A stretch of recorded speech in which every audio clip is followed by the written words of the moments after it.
I am Arthur Vance. I am 34 years old.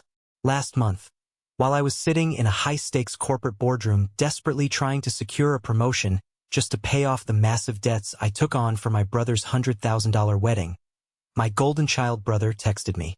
He said, "You are not invited to the wedding. Goodbye, loser." And my father? He actually liked the message. They laughed at me in a family group chat in front of 20 different relatives, tossing me aside like garbage after draining my bank accounts dry. But there is one thing they did not know. They had absolutely no idea I had uncovered the real will. They had no idea I found the inheritance they thought they stole from me in the dark. And right now, as we speak, they are the ones on their knees begging for mercy. Before I tell you exactly how I dismantled their entire lives piece by piece, hit that like button if you believe in absolute justice. And do not forget to let me know where you are watching from in the comments below. Let us go back to the exact second the illusion shattered. I was sitting in a custom leather ergonomic chair on the 42nd floor of my financial firm's downtown high-rise. The air conditioning was humming quietly, pushing a chill into a room occupied by 23 senior partners and analysts. We were deep into a brutal quarterly review. I am a senior financial analyst. My entire career is built on risk assessment, identifying corporate bleed, and executing ruthless damage control. My colleagues literally call me the fixer. If a multimillion-dollar account is hemorrhaging cash, they send me in to find the leak, fire the responsible parties, and patch the hull. Ironically, in a sick twist of fate, that is the exact same role I have played in my family my entire life. I was the fixer. I was the human ATM. I was the guy who cleaned up the mess so the rest of the Vance family could pretend they were perfect. My phone was resting face down on the polished mahogany of the conference table. I felt it vibrate against the wood. A short, sharp buzz. Then another. Then three more in rapid succession. I recognized the vibration pattern immediately. It was the wedding group chat. My younger brother Julian was getting married to his fiancée, Chloe, in exactly 3 weeks. The group chat had been a relentless nightmare of notifications for months. I fully expected these new messages to be another endless, exhausting debate about whether the custom linen napkins should be eggshell white or ivory, or perhaps another complaint from my mother about the catering menu not having enough vegan options for her country club friends. I glanced at the screen, keeping my face perfectly neutral while my direct supervisor presented a highly detailed slide on third-quarter market volatility. The preview banner at the top of my screen showed a single line of text from Julian. "You are not invited to the wedding. Goodbye, loser." I blinked. I read it again, my brain struggling to process the syntax. The words remained exactly the same. Then, a small icon popped up right beneath his message. It was a reaction. My father, Edward Vance, the proud, unyielding CEO of Vance Enterprises, had given the text a thumbs up. A few seconds later, an aunt sent a laughing emoji. A cousin replied with a shocked face. The corporate boardroom around me kept talking. Someone down the table chuckled at a dry joke about inflation rates. The projector hummed quietly overhead. But inside my chest, the world stopped spinning. The air in my lungs turned to lead. I did not feel broken. I did not feel the sudden, desperate urge to cry or scream. Instead, I felt a cold, hard, heavy lock click into place deep within my mind. It was like a massive steel door I never even knew existed suddenly swung wide open, letting in a freezing, absolutely clarifying wind. I reached out, unlocked my phone, typed one single word, and hit send. Fine. I set the phone back down, turned it completely off, and returned my undivided attention to the financial slides on the projector screen. But behind my professional nod and my perfectly calm demeanor, a massive, catastrophic calculation had already begun. What Julian and my father did not understand, what none of them would comprehend until the ground fell out from under their feet, was that every single contract for that lavish wedding had my name printed on the dotted line. My pristine credit score, my signature, my hard-earned salary, and I was about to take every single red cent of it back. The quarterly meeting wrapped up an agonizing hour later. My supervisor, Linda, stopped by my chair as I was gathering my notes. She praised my recent analysis on a corporate merger, telling me I was on the fast track for that promotion. She was completely unaware that her most reliable analyst had just been exiled from his own bloodline via a group chat message. I thanked her, my voice remarkably steady, my smile perfectly practiced and warm. It is terrifying how easily your mouth can form polite, professional words while your entire reality is burning to the ground behind your eyes. I walked back to my private office, stepped inside, and shut the door. The heavy click of the latch echoed in the quiet room. I sat down at my desk, pulled up my banking app, and opened the shared wedding folder on my laptop. Julian's wedding to Chloe was scheduled at the Cedar Grove estate, the most exclusive, ridiculously overpriced venue in the state. The venue alone required a $45,000 non-refundable deposit. The organic, farm-to-table catering contract was $28,000. The imported floral arrangements were $12,000. The celebrity photographer, the live band, the crystal rentals, the custom 5-tier cake. The grand total was pushing $110,000. And every single agreement, every single binding contract, bore the legal signature of Arthur Vance. Every massive deposit was inextricably linked to my primary checking account. Why? Because Julian's credit score was absolute garbage, utterly ruined by years of missed payments, defaulted loans, and maxed-out credit cards. Chloe supposedly had her wealth tied up in some complicated offshore trust fund she could never properly explain, claiming her money was temporarily illiquid. My parents claimed their cash flow was tight due to a sudden real estate slump, but promised on their lives they would reimburse me from the generous wedding gifts they expected from their wealthy friends. It was the exact same empty, manipulative promise they had fed me for a decade. I opened the venue's online vendor portal first. I found the master cancellation button. A bright red warning window popped up on my screen, stating in bold letters that I would lose a massive percentage of the deposit if I canceled this close to the date. I did not care. The initial money was already gone, burned in the fires of their entitlement, but the ongoing legal liability was what I needed to sever immediately. I clicked confirm. The reservation vanished. I moved to the caterer. I drafted a blunt, legally binding email citing a total cancellation of services, CC'd my personal lawyer just to make it terrifyingly official, and hit send. I did the exact same thing for the florist, then the live band, then the photographer. The absolute piece de resistance was the rental car. Julian had demanded a vintage Porsche for his grand getaway vehicle, complaining that a standard limousine was too tacky for his aesthetic. He could not afford the astronomical insurance premium required to rent a classic exotic car, so I had put it on my platinum card. I called the high-end rental agency directly, spoke to a very confused floor manager, and aggressively revoked my authorization, demanding a confirmation number for the cancellation. By the time I left my office that evening, the social event of the year had been systematically and ruthlessly dismantled. I had stripped their perfect wedding down to the studs. I drove back to my apartment in total silence. The city lights blurred past my windshield. The next morning, I woke up, brewed a strong cup of black coffee, and finally turned my phone back on. The screen instantly froze, then became a chaotic, cascading waterfall of notifications.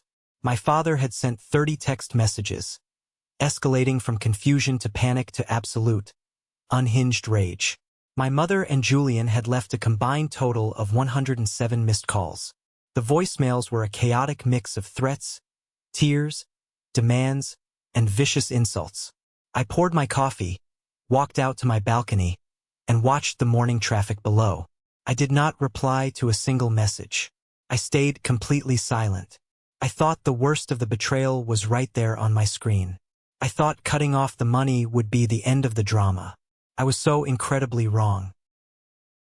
To truly understand how my family reached the point where discarding me via a group chat felt completely normal to them, you have to understand the toxic dynamic we operated under for decades.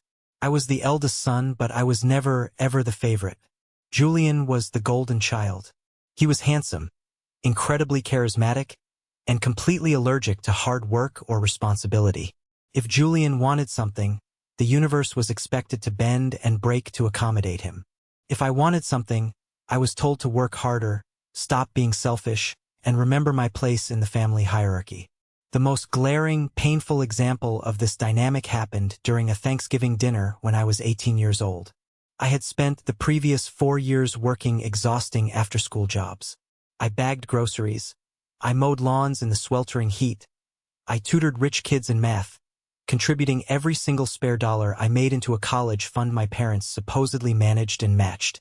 I had my eyes set on a solid state university, dreaming of a degree that would get me out of that house. As we sat around the massive dining table that Thanksgiving, passing the turkey and the sweet potatoes, my father cleared his throat, tapped his crystal wine glass, and announced he had an early surprise for Julian's 16th birthday.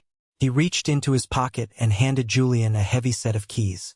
It was a brand new, shiny sports car parked right in our driveway. I sat there, frozen, quietly eating my dinner, waiting to hear how they managed to afford such an extravagant gift when they had just complained about property taxes.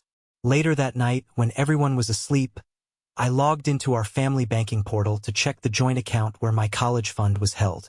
It was completely empty, a zero balance.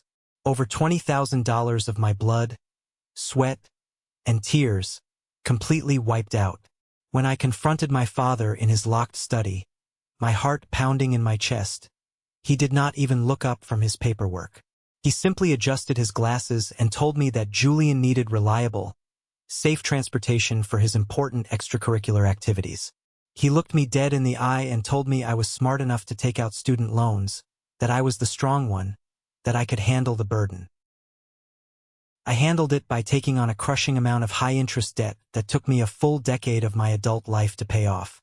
I handled it by learning, at 18 years old, that my future and my security would always be sacrificed on the altar of Julian's comfort.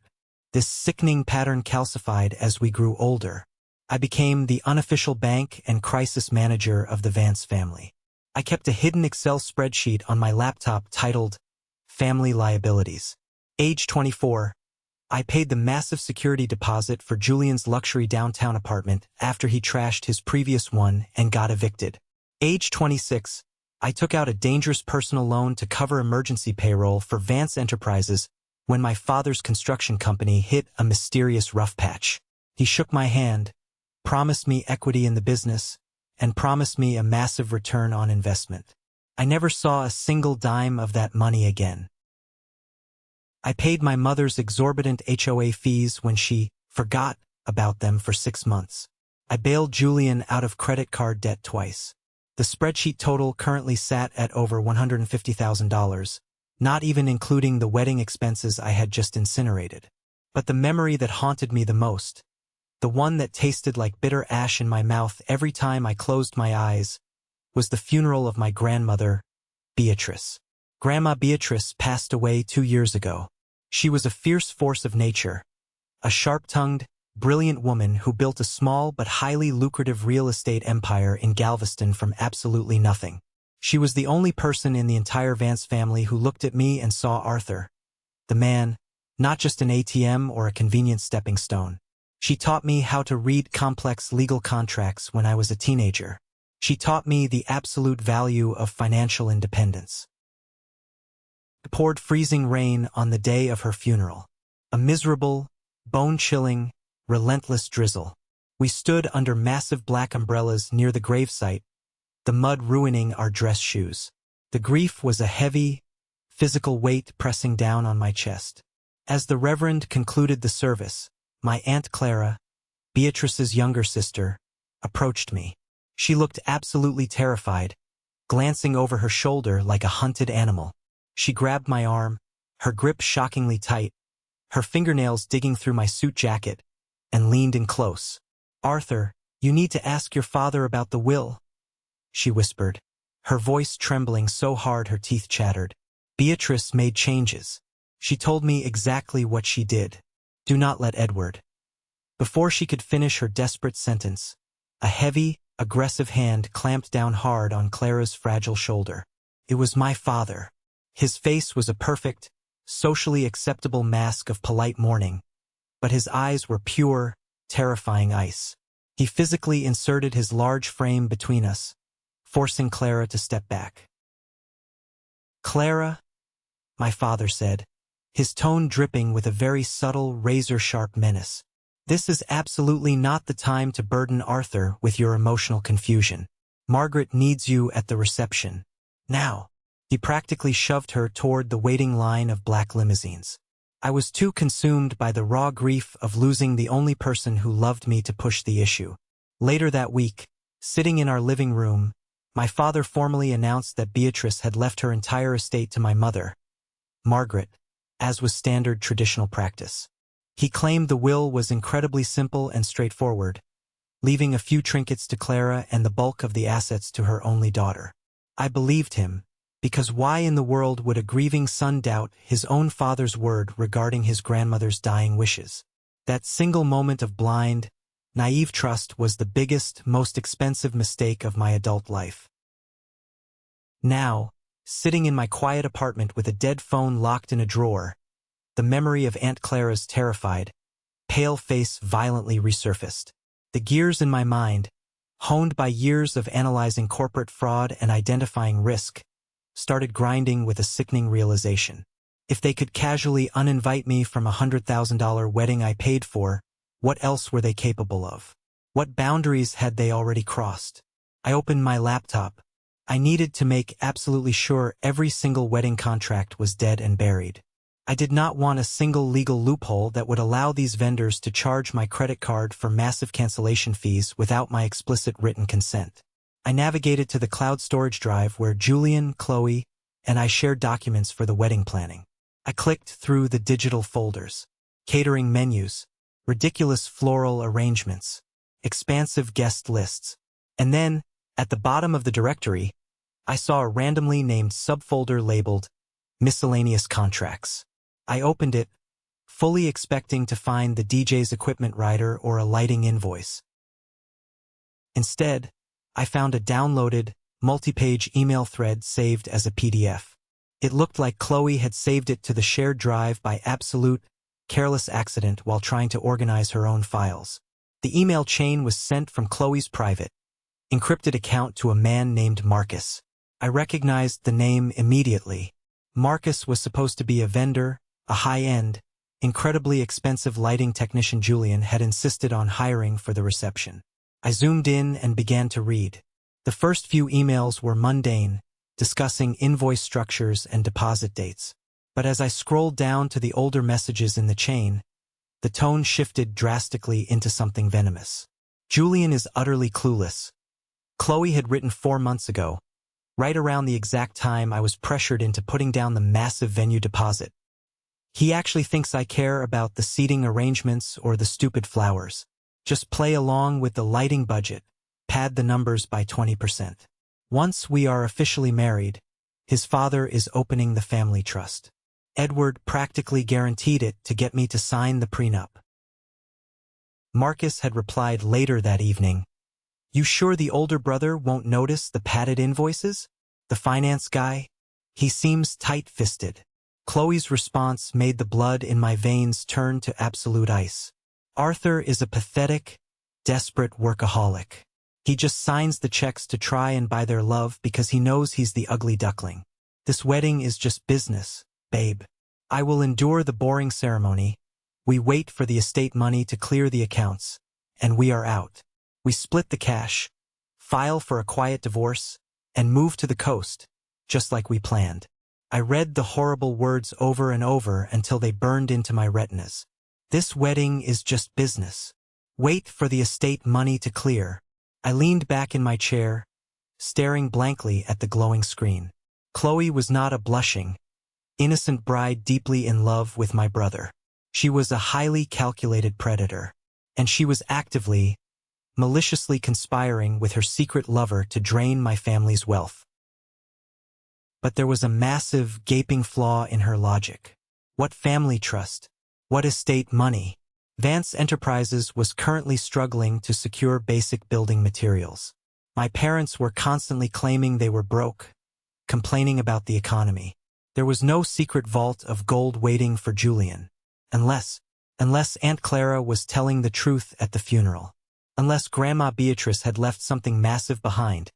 Something my father was desperately hiding from me, but secretly using as shiny bait to secure a wealthy-looking bride to elevate his golden child's social status. I saved the emails, exported them to a secure, encrypted offline drive, and gently closed the laptop. The deep sadness of being uninvited completely evaporated. The stinging hurt of my family's betrayal was gone. In its place was a cold, calculating, terrifying fury. I was done being the victim. I was done being the fixer. It was time to hunt. I needed solid leverage, and I needed it fast. The emails were incredibly damning, but in a court of law or a public confrontation, they could be dismissed as a joke or taken out of context. I needed a living, breathing witness who could corroborate Chloe's dark history. I spent the next 4 hours utilizing every background check software I had access to. I tracked down a woman named Sarah, a former executive assistant who had worked closely with Chloe at a boutique public relations firm before she was unceremoniously fired a year ago under highly suspicious circumstances. We arranged to meet at a rundown, neon-lit diner on the absolute outskirts of the city, far away from anyone my family might know. The place smelled overwhelmingly of stale grease, burned coffee, and cheap bleach. Sarah slid into the cracked vinyl booth across from me, pulling her coat tight around her shoulders, constantly looking over her shoulder with nervous, darting eyes. She was a young woman in her late 20s, clearly exhausted by life and carrying a heavy, visible burden of resentment. "I don't want any trouble with the Van Cess," Sarah said immediately, wrapping her trembling hands tightly around a thick ceramic coffee mug. "Your father has ruthless corporate lawyers. I know who Edward Vance is. They can ruin my life with a single phone call. My father is currently blowing up my phone because I just aggressively cut off the funding for his precious $100,000 social event," I replied, keeping my voice incredibly low and steady, projecting absolute calm. "I am not here to protect him, Sarah. I want to know about Chloe. I want to know about Marcus. Tell me what she did to you, and I promise you will never have to worry about the Van Cess again." Sarah's eyes widened slightly, taking in the cold determination in my face. "You know about Marcus? I know enough to burn them. Tell me the rest." Sarah took a deep, shuddering breath. The dam finally broke. She told me everything, the words spilling out in a rushed, angry whisper. Chloe and Marcus had been running a highly sophisticated, long-term con for years. They specifically targeted wealthy, gullible men from prominent families. That vintage Porsche that Julian was so obsessed with driving away in? It was not just a prop. It was a crucial part of the elaborate illusion Chloe built to make herself look like old money. She leased luxury items, maxed out massive credit lines under shell LLCs, and flawlessly played the part of an untouchable trust fund heiress to hook Julian's massive ego. "Chloe found out about your family's money almost immediately," Sarah whispered, leaning across the sticky, syrup-stained table. "She bragged about it in the office break room before she got me fired to cover her tracks. She said Julian was an absolute idiot, a golden retriever with a credit card, but his father was sitting on a massive, highly valuable piece of Galveston real estate and a 7-figure cash account left over from a dead grandmother. She said Edward privately promised Julian full access to the inheritance if he settled down, stopped partying, and married a respectable, high-society woman. I felt the stale air completely leave my lungs. The diner around me seemed to fade into a blur. A 7-figure cash account. Galveston real estate. Grandma Beatrice's beach house. Are you absolutely 100% sure about the grandmother's estate? I asked, my voice barely a rasp, fighting to keep my composure. Chloe saw the actual legal documents, Sarah confirmed, nodding emphatically. Edward showed them to her in his study to prove the money was real and waiting for them. She was planning to marry Julian, endure him for a year, wait out the inheritance transfer to hit his accounts, and then file for a high-net-worth divorce while aggressively hiding the liquid assets with Marcus in offshore accounts. I thanked Sarah, threw a $100 bill on the table for her coffee, and walked out to my car. The puzzle pieces were slamming together in my mind with brutal, undeniable force. My father was using an inheritance that very likely belonged to me to buy a high-status bride for his golden child. Completely, foolishly unaware that the pristine bride was running her own vicious scam to steal every last penny of it. It was a snake eating its own tail in a pit of greed. I drove straight to Aunt Clara's house, ignoring the speed limits. She lived in a quiet, unassuming suburb, in a modest ranch-style home surrounded by wildly overgrown rose bushes. She opened the front door, her face instantly breaking into a look of absolute, pale shock when she saw me standing on her welcome mat. "Arthur," she breathed, her hand flying to her chest. "I didn't think you would ever come. I thought Edward had poisoned you against me." "You tried to warn me at the funeral," I said, stepping inside without waiting for an invitation, my voice echoing in her quiet hallway. "I was too blind to listen. I need to know what you know, Clara, right now." Aunt Clara led me into her small, sunlit kitchen. She poured me a glass of sweet tea, her hands shaking so badly the ice clinked violently against the glass.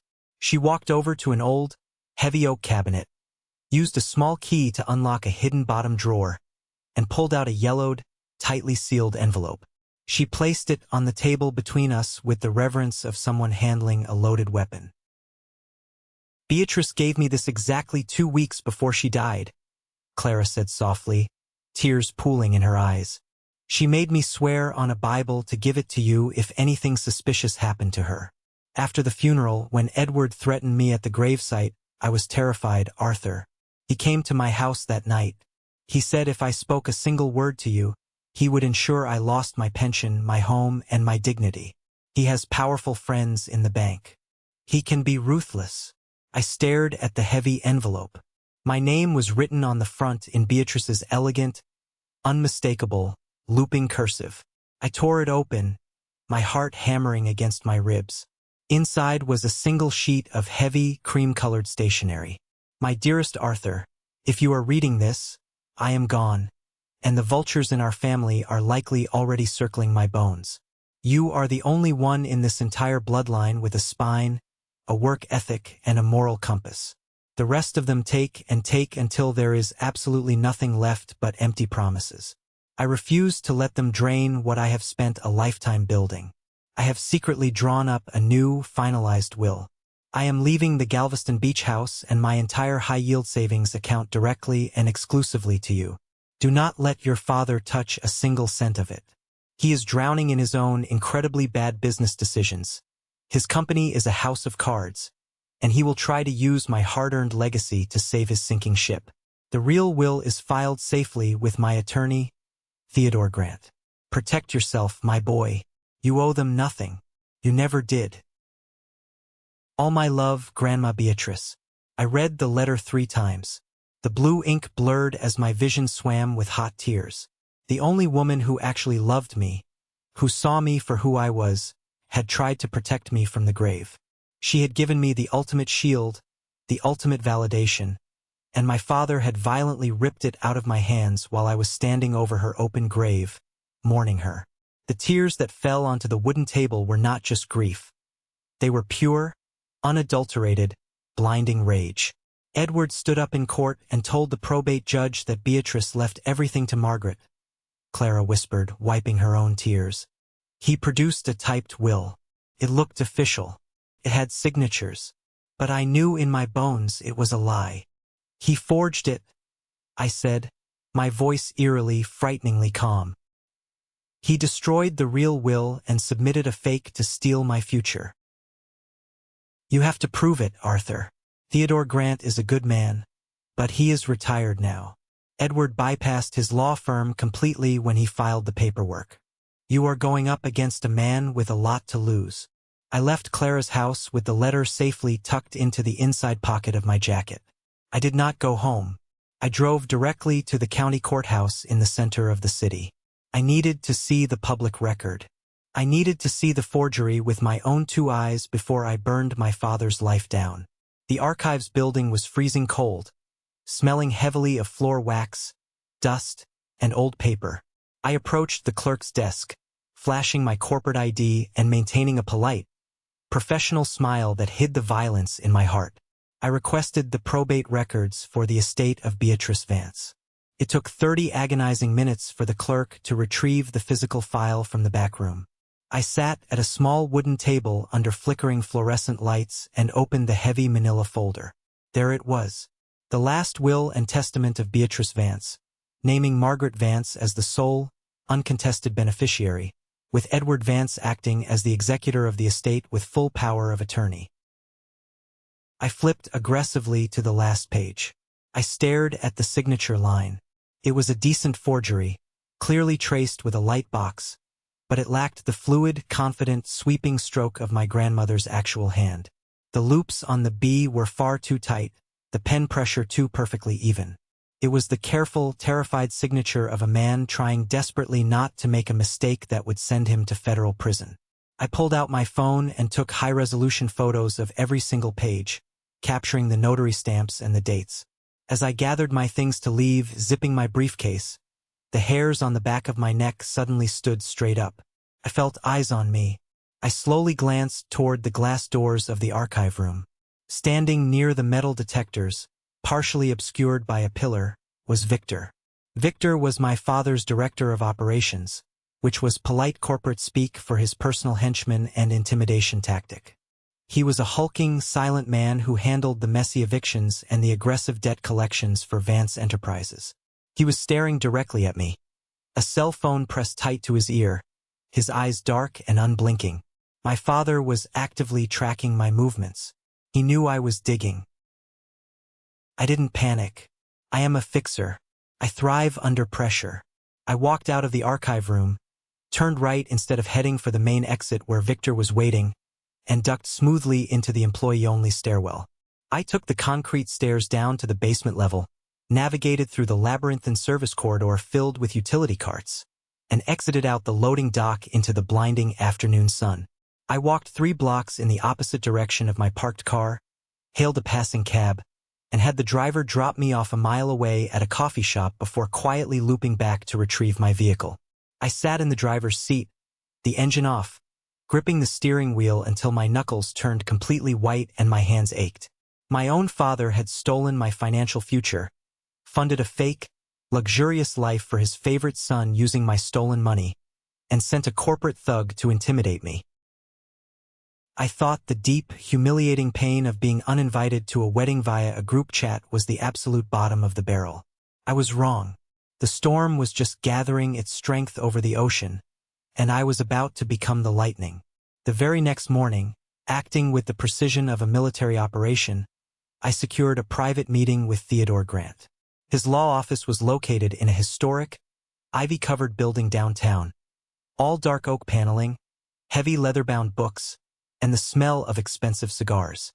He was a man in his late 70s, walking with a cane, but possessing the kind of quiet, terrifying authority that only comes from fighting decades of vicious legal battles in civil court. I sat across from him at his massive desk and laid my cards entirely on the table. I showed him the high-resolution photos of the forged will I had pulled from the courthouse archives. I placed the original, handwritten letter from Grandma Beatrice right next to them. Mr. Grant adjusted his thick glasses, examining the documents with a heavy, deeply sorrowful sigh that seemed to age him 10 years. "I knew Beatrice for 40 years, Arthur," he said, his voice gravelly and thick with emotion.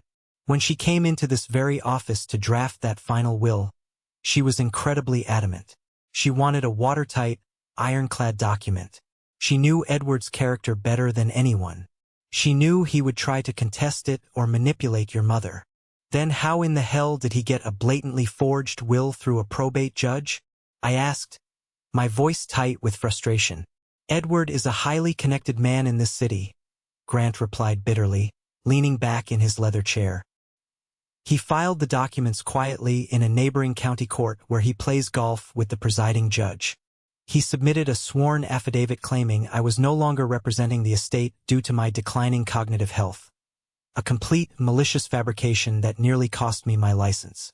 By the time I caught wind of the probate hearing, the assets had already been legally transferred to your mother's name, and Edward had total control."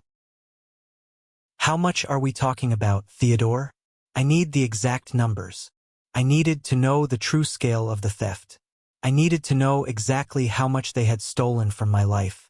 Grant pulled a heavy, locked ledger from his bottom desk drawer, flipped through the pages, and ran his finger down a column of numbers.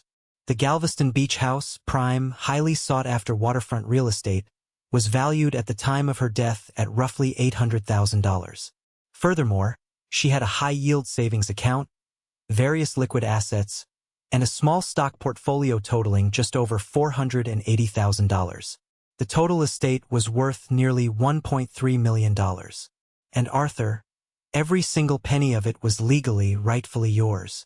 $1.3 million. The sheer magnitude of the betrayal hit me like a physical, suffocating blow to the chest. I had spent my 20s eating cheap ramen noodles, living in a cramped studio apartment, and working 80-hour weeks to pay off predatory loans I took out for Julian's car and my mother's credit card debt. Meanwhile, my parents sat in their massive house, hoarding $1 million fortune that belonged to me, watching me struggle and never offering a single dime. "Can we reverse it?" I asked, my voice turning hard, the sadness entirely replaced by a need for vengeance. "Can we prove criminal fraud? With this handwritten letter, and my sworn testimony regarding the true will I kept securely locked in my vault?" "Yes," Grant nodded firmly, a dangerous spark returning to his old eyes. "We can file an immediate emergency injunction and a massive civil lawsuit for fraud, forgery, and breach of fiduciary duty. We can freeze every single asset Edward Vance currently holds before he can hide them. Draft the paperwork immediately," I commanded, standing up from the chair. "But do not file it yet. Have it ready. I want the injunction ready to deploy on my specific signal." I left the lawyer's office with a loaded weapon in my pocket, the safety completely off. But I wasn't finished. I still needed to understand why. Edward Vance was a raging narcissist, yes, but he wasn't usually stupid enough to risk federal prison. Forging a will was a desperate, wildly reckless move. Why was he so desperate 2 years ago? I went back to my apartment, locked the deadbolt, and tapped into the elite financial databases I used for my corporate firm. I pulled the public records, tax filings, and corporate credit reports for Vance Enterprises. I spent 6 agonizing hours doing a forensic, line-by-line deep dive into my father's construction empire. The truth I uncovered was absolutely pathetic. Vance Enterprises was a hollow, rotting shell.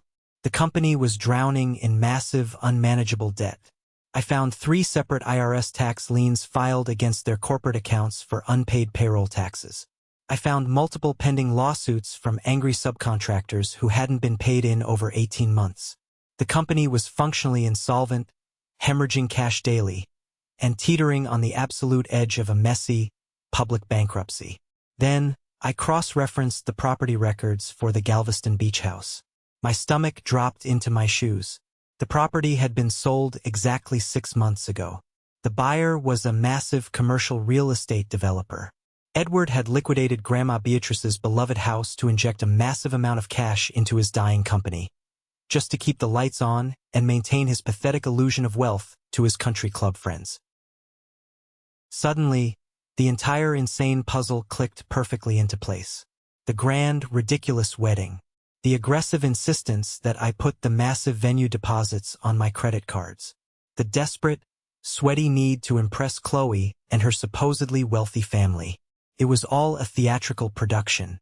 Edward desperately needed the wedding to happen to convince his wary investors, specifically a notoriously strict, billionaire venture capitalist named Evelyn Rossi, that the Vance family was still financially robust and worthy of a new round of funding.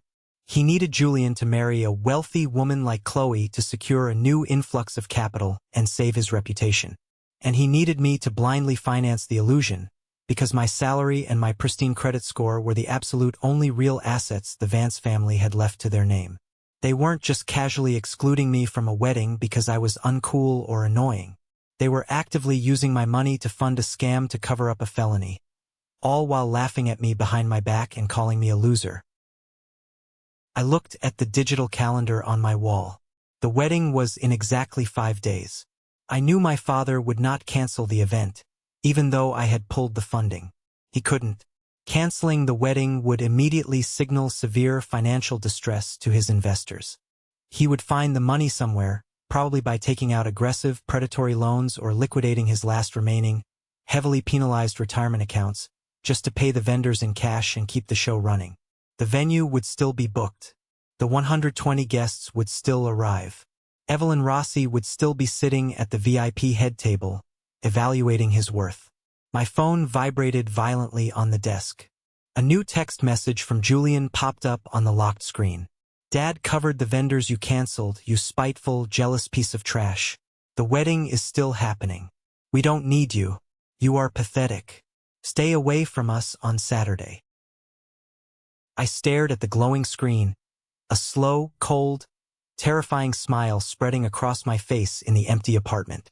They thought they had won. They thought they had successfully boxed out the annoying, responsible older brother, saved their precious, fragile facade, and secured their future. I opened my laptop and created a new master presentation file. I dragged in the high-resolution photos of the forged will. I dragged in the damning financial reports showing the IRS liens and the impending, catastrophic bankruptcy of Vance Enterprises. And finally, I dragged in the saved email thread between Chloe and her lover, Marcus, explicitly outlining their plot to divorce Julian and steal the non-existent inheritance money. I meticulously formatted the slides. I saved the entire explosive file onto a sleek, silver USB drive. I slipped the drive into the breast pocket of my tailored suit jacket. I didn't need a pathetic text message invitation to the wedding. I was going to crash it, and I was going to burn the Vance family empire to the ground, right in front of the very people they were trying so desperately to impress. The storm had officially breached the shoreline, and I was standing perfectly still in the eye of it, counting down the hours until Saturday night. Saturday evening arrived with the kind of heavy, suffocating humidity that always precedes a massive Texas thunderstorm. The air felt thick, charged with static electricity, mirroring exactly how I felt inside my tailored charcoal suit. I drove my modest sedan up the winding, oak-lined driveway of the Cedar Grove estate.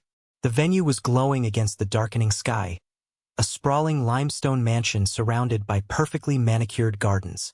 My father, Edward Vance, had performed an absolute miracle of manipulation to keep this venue. When I aggressively canceled the wedding contracts earlier in the week, I assumed the event was dead. But Edward was a man who lived and breathed for optics.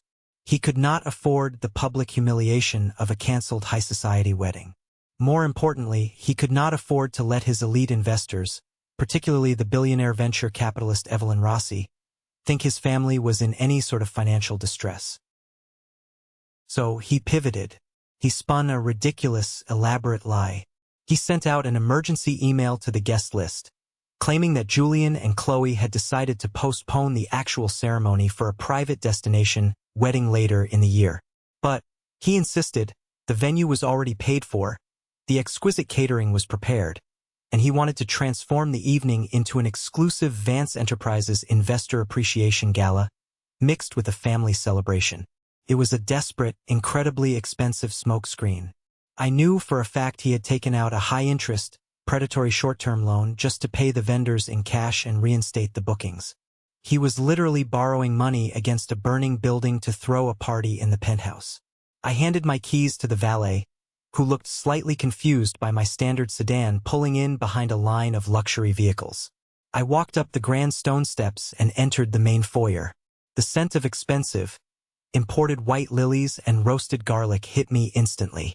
A live string quartet was playing a smooth classical piece in the corner.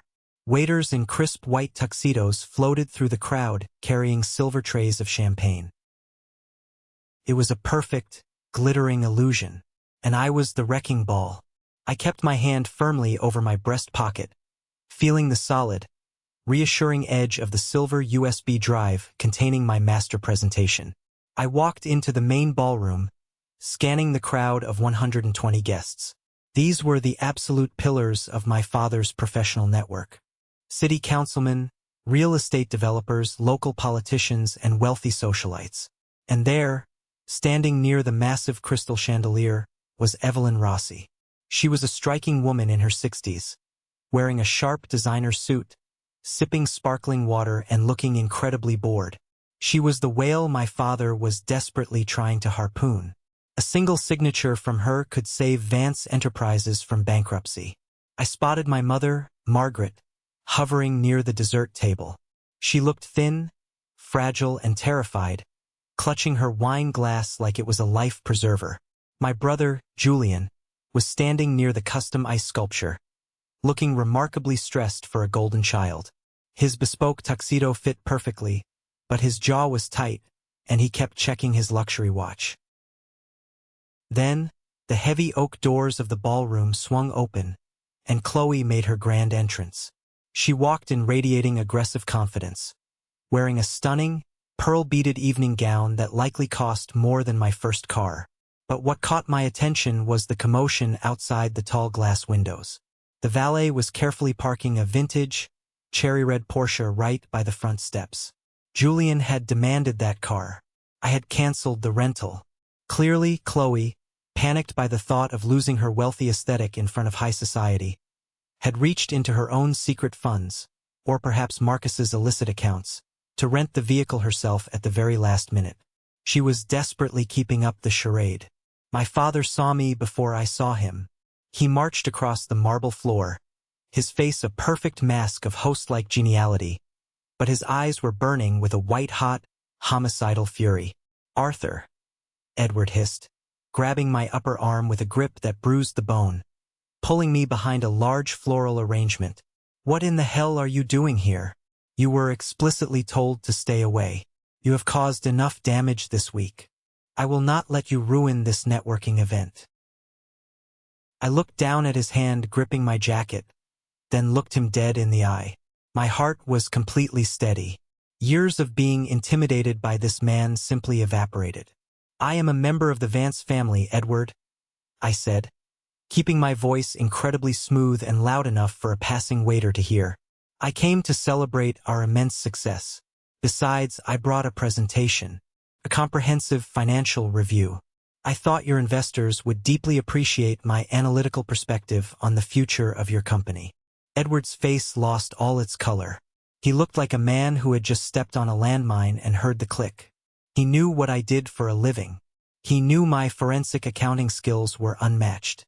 "Arthur, please," he said, the anger instantly giving way to a sickening, desperate panic. His voice dropped to a pathetic whisper. "Do not do this. I know you are hurt about the college fund. I know you are angry about the wedding deposits. I will pay you back. I swear on my life. With interest. I will write you a check on Monday from my personal account. Just turn around and walk out those doors." "You don't have a personal account anymore, Dad," I replied, hitting him with the cold, hard reality. "I know about the IRS tax liens. I know about the unpaid subcontractors. You do not have a single dollar to your name that isn't leveraged against a lie." Before he could respond, the event coordinator tapped a microphone on the main stage. The feedback echoed sharply through the ballroom, commanding everyone's attention. "Ladies and gentlemen," the coordinator announced cheerfully, "if you could please take your seats. Mr. Edward Vance has prepared a multimedia presentation regarding the exciting future of Vance Enterprises, followed by a toast to his family." Edward had planned to show a slideshow of fake architectural renderings and happy family photos to secure his funding. He had a laptop set up on a podium, connected to the massive projector screen descending behind the stage. I shoved past my father, moving with absolute, unshakable purpose. I walked directly up the steps of the stage. The crowd went silent, confused by the sudden change in the program. Julian glared at me from his table. Chloe rolled her eyes. Evelyn Rossi leaned forward in her chair, suddenly very interested. I reached the podium. I pulled the USB drive from my pocket, plugged it into the laptop, and overrode my father's presentation with my own. I tapped the microphone. "Good evening, everyone," I said, my voice projecting clearly across the massive room. "My name is Arthur Vance. I am Edward's eldest son. I am also a senior risk analyst for a major financial firm. My father asked me here tonight to provide total transparency regarding the financial health of the Vance family and our legacy. And transparency is exactly what you are going to get. I clicked the remote in my hand. The massive screen behind me lit up. The trap was sprung. And there was absolutely no way out for any of them. The room was so quiet you could hear the air conditioning vents humming. 120 pairs of eyes shifted from me to the massive, bright screen behind my back. The first slide was incredibly simple. It displayed two high-resolution images side by side. On the left was a document titled Last Will and Testament of Beatrice Vance. On the right was a close-up photograph of a handwritten letter, bearing my grandmother's distinctive, elegant cursive signature. 2 years ago, my grandmother Beatrice passed away. I began, pacing slowly across the stage, owning the room. She was a brilliant woman who built a highly successful real estate portfolio in Galveston. When she died, my father, Edward Vance, stood in a probate court and presented the document you see on the left, claiming she left her entire estate to my mother. It was a very neat, very convenient arrangement. I clicked the remote. The screen zoomed in on the signature of the official will. However, I continued, projecting my voice to reach the back tables where the politicians sat. As any forensic document examiner will tell you, and as my attorney Theodore Grant is prepared to testify in civil court next week, this signature is a blatant criminal forgery. The document on the right is a verified, handwritten letter from Beatrice herself, clearly stating her intention to leave her massive Galveston property and her 7-figure savings account to me, Arthur Vance. My father bypassed her longtime lawyer, forged her signature on a fake document, and stole an inheritance worth $1.3 million from his own son. A loud, collective gasp rippled through the ballroom. People shifted uncomfortably in their seats. Evelyn Rossi set her sparkling water down on the table with a sharp, heavy clink. "Arthur, stop this immediately," Edward shouted, rushing toward the stage, his face purple with rage and terror. "He is having a mental breakdown. Security, remove him. Security works for the venue, Edward," I said calmly into the microphone, not breaking eye contact with the crowd. "And considering you paid them with a predatory, high-interest loan you took out on Thursday, I doubt they care about family politics." I clicked the remote again. The forged will disappeared. In its place appeared 3 separate, heavily redacted, but highly official government documents. The red stamps of the Internal Revenue Service were impossible to miss. "You might be wondering why a successful CEO would risk federal prison to forge a will," I said, leaning casually against the podium. "The answer is always desperation. This brings us to the health of Vance Enterprises. Despite what you have been told tonight, this company is functionally insolvent." I pointed to the screen. "What you are looking at are 3 active IRS tax liens for unpaid corporate payroll taxes. Furthermore, there are currently 4 pending lawsuits from local subcontractors who have not been paid in 18 months. To cover his massive debts, Edward liquidated the stolen Galveston real estate 6 months ago. The money is gone. Vance Enterprises is a hollow shell, aggressively heading toward a messy, highly public bankruptcy. Any investment made into this company tonight is effectively throwing cash into an incinerator." Evelyn Rossi stood up. She did not say a single word. She picked up her designer handbag, gave my father a look of absolute, chilling disgust, and walked straight down the center aisle toward the exit. 3 other prominent investors immediately stood up and followed her. The dominoes were falling. "Now," I said, raising my hand to quiet the rising murmur of panicked voices, "before the rest of you leave, let us address the happy couple, Julian and Chloe." Julian looked like he was going to vomit. Chloe was gripping the edge of her table, her perfect posture crumbling. I clicked the remote for the 3rd time. The financial documents vanished, replaced by a series of glaringly bright, incredibly incriminating email screenshots. "My brother Julian was supposed to get married in 3 weeks," I explained, looking directly at the golden child. "My parents pushed heavily for this union, believing Chloe came from immense wealth. They wanted a wealthy daughter-in-law to save their social standing. But Chloe is not a trust fund heiress. The vintage Porsche parked out front, rented on a maxed-out credit card. Chloe jumped up from her chair. "You have no right. This is illegal," she screamed, her voice shrill and echoing wildly in the large room. "What is illegal, Chloe? Is conspiracy to commit fraud?" I shot back, my voice turning to steel. I read directly from the screen behind me. "This is an email sent from Chloe to her secret lover, Marcus, 4 months ago. Quote, 'This wedding is just business, babe. I will endure the boring ceremony. We wait for the estate money to clear the accounts, and we are out. We split the cash, file for a quiet divorce, and move to the coast.'" I looked at Julian. He was staring at the screen, his mouth open, his eyes wide with a horrific, devastating realization. The woman he loved, the woman he thought elevated his status, viewed him as nothing more than an easy mark. "Chloe found out about the forged inheritance money," I explained to the stunned crowd. "She demanded a prenup that gave her rights to future assets. She planned to marry Julian, wait for my father to transfer my stolen money into Julian's accounts, and then steal it all in a high-net-worth divorce settlement. It was a scam built on top of a forgery." The ballroom erupted into pure, unadulterated chaos. Guests were shouting. Subcontractors who had been invited were demanding their money from my father. Chloe realized the game was entirely over. She grabbed her purse, shoved her way through a group of stunned socialites, and ran out the front doors, abandoning the rented Porsche and her fake life. But the most shocking moment of the night did not come from me. It came from my mother. Margaret Vance had been silent my entire life. She was a ghost in her own home, always looking away, always enabling Edward's cruelty. But as the room descended into madness, as Julian collapsed into a chair sobbing, and Edward grabbed his chest, gasping for air as his empire vanished, Margaret walked slowly toward Julian. Julian looked up at her, his face streaked with tears. "Mom, why? Why did Dad do this? Why did he hate Arthur so much? And why was I the only one he protected if the company was failing?" Margaret looked at her golden child, then looked at Edward, who was clutching the edge of a table, trying to breathe.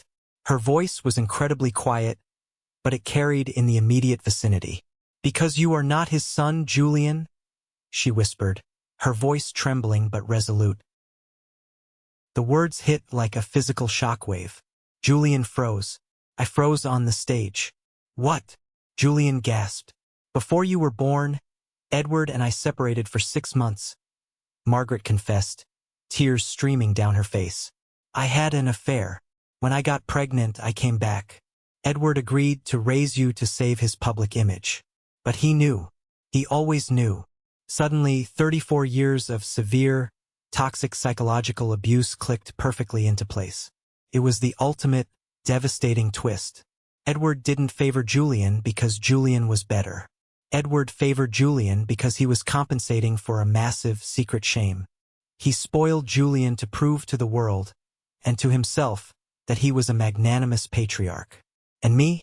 I was his actual, biological son. I was the constant, walking reminder of the marriage that failed. I was the blood he resented because I looked like him, acted like him, but represented a family dynamic he despised. He punished me for existing, and he used my money to fund the illusion of a perfect family with a son who wasn't even his.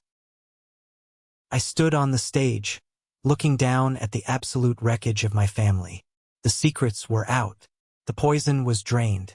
I unplugged my USB drive, slipped it back into my pocket, walked down the side steps, and exited out the back door into the cool, humid Texas night, leaving them to burn in the fire they built.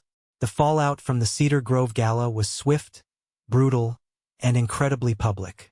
By Monday morning, the local business journals had picked up the story of the mass exodus of investors. By Wednesday, my attorney, Theodore Grant, had filed the civil lawsuit and the emergency injunction. The legal system, which moves agonizingly slow for regular people, moves with terrifying speed when presented with ironclad proof of high-dollar fraud.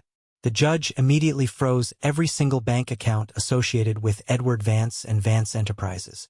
Without access to cash flow, the illusion completely shattered. Exactly 14 days after I gave my presentation, Vance Enterprises officially filed for Chapter 11 bankruptcy. The creditors descended like starved wolves. The heavy machinery was repossessed. The corporate offices were locked down. Edward Vance, the man who cared more about his country club membership than his own flesh and blood, lost absolutely everything.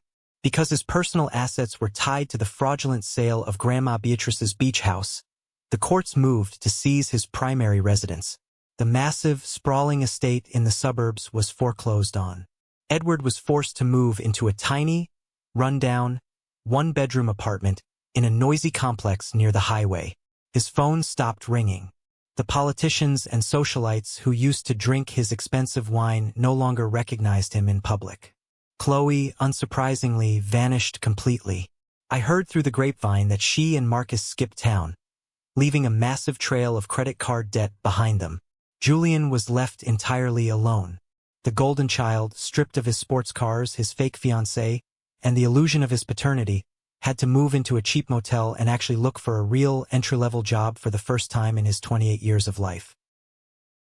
But the most surprising development happened 3 months after the lawsuit was filed. I was sitting in my apartment, reviewing the final settlement documents Theodore Grant had sent over. We had won. The courts forced the liquidation of Edward's remaining assets, and the commercial buyer of the beach house agreed to a financial settlement to avoid a lengthy title dispute. The total recovery was $1.2 million, deposited directly into a secure trust in my name. There was a knock on my door. The delivery man handed me a small, heavy cardboard box. There was no return address, just my name written in a familiar, shaky handwriting. I took the box to my kitchen island and cut the tape. Inside, neatly packed in bubble wrap, were several items. There was Grandma Beatrice's vintage silver pocket watch. There was her favorite ceramic coffee mug. And resting on top was a thick, handwritten letter from my mother, Margaret. I hesitated before opening it. I didn't want any more manipulation, but curiosity won. Arthur, I know you will likely never speak to me again, and I accept that as my punishment. I am writing this from a small rental house in Ohio, near my sister. I filed for divorce from Edward last month. The process is ugly, but for the first time in my life, I am free.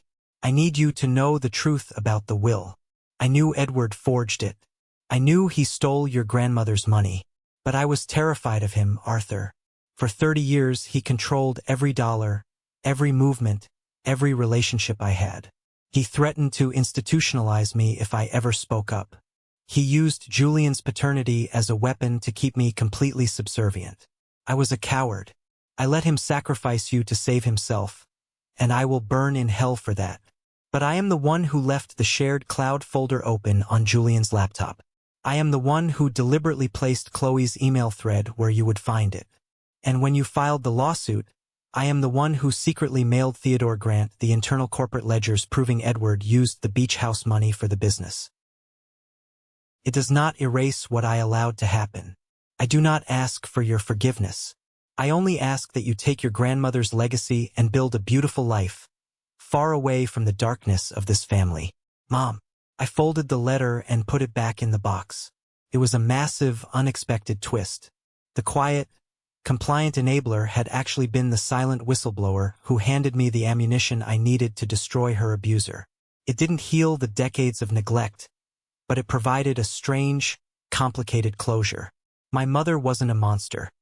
She was a victim who finally, at the very end, chose to do one single brave thing.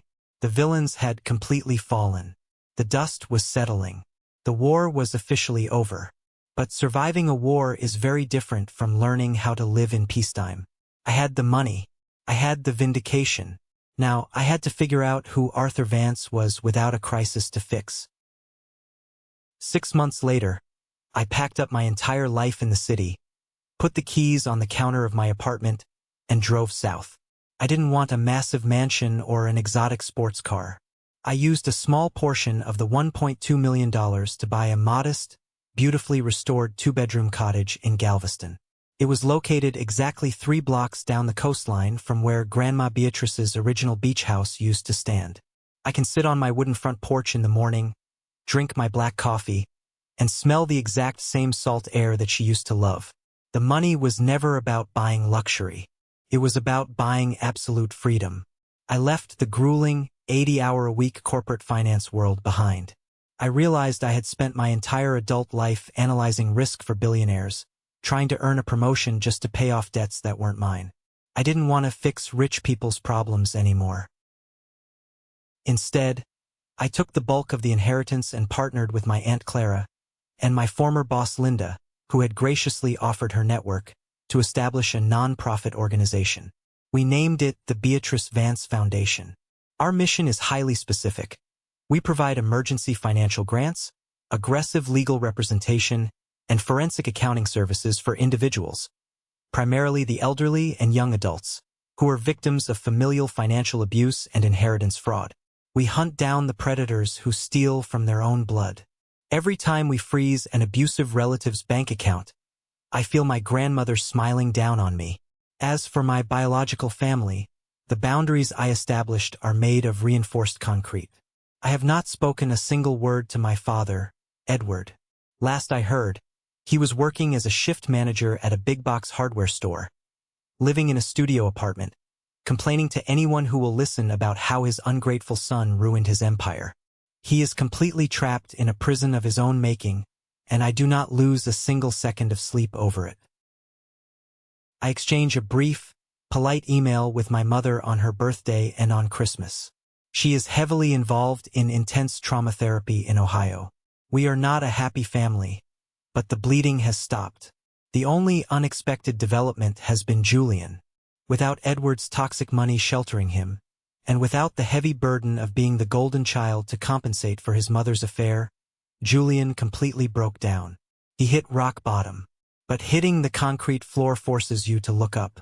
A year after the gala, Julian drove down to Galveston in a beat-up, used Honda Civic. He looked older, exhausted, but entirely real for the first time in his life. He stood on my porch, his hands shoved deep in his pockets, and he offered a genuine, tearful apology. Not for the wedding text, that was just the catalyst, but for decades of entitlement. He apologized for watching me struggle while he drove cars paid for with my college fund. I didn't forgive him instantly. Forgiveness is a massive house you have to build brick by brick, and we are still just pouring the foundation. But I invited him in for coffee. We talk once a month now. He works in logistics for a shipping company, paying his own rent, seeing a therapist. He is trying, and sometimes trying is all you can ask for. I learned something profound through this entire nightmare. Society pushes this toxic narrative that family is family, implying that shared DNA is a binding contract that forces you to endure endless abuse, financial exploitation, and blatant disrespect. That is a lie. Family is not defined by blood. Family is defined by consistent respect, genuine care, and mutual protection. If the people who share your last name are the ones holding your head underwater, you are not obligated to drown just to keep them comfortable. Setting a boundary isn't an act of cruelty. It is the ultimate act of self-preservation. That single text message, "Goodbye, loser," was meant to be a devastating insult, a final push out the door. But in reality, it was the greatest gift my brother ever gave me. It was the key to my cage. It gave me the permission I desperately needed to stop being the family ATM and start being the architect of my own life. Let's pause for a moment.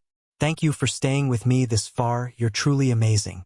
Please help me by liking the video and commenting the number 1 below so I know you've been here with me until this point. This not only helps more people discover this story, but also lets me know that my experiences mean something to someone. Your support is the greatest motivation for me to keep sharing the rest of this journey. Have you ever faced something similar with your own family? Have you ever had to draw a hard line in the sand to protect your own peace, your own finances, or your own sanity? Share your story in the comments below. You never know who might read it and find the exact courage they need to finally say enough. And don't forget to like and subscribe so you don't miss the next journey. Stay strong, protect your peace, and I will see you in the next video.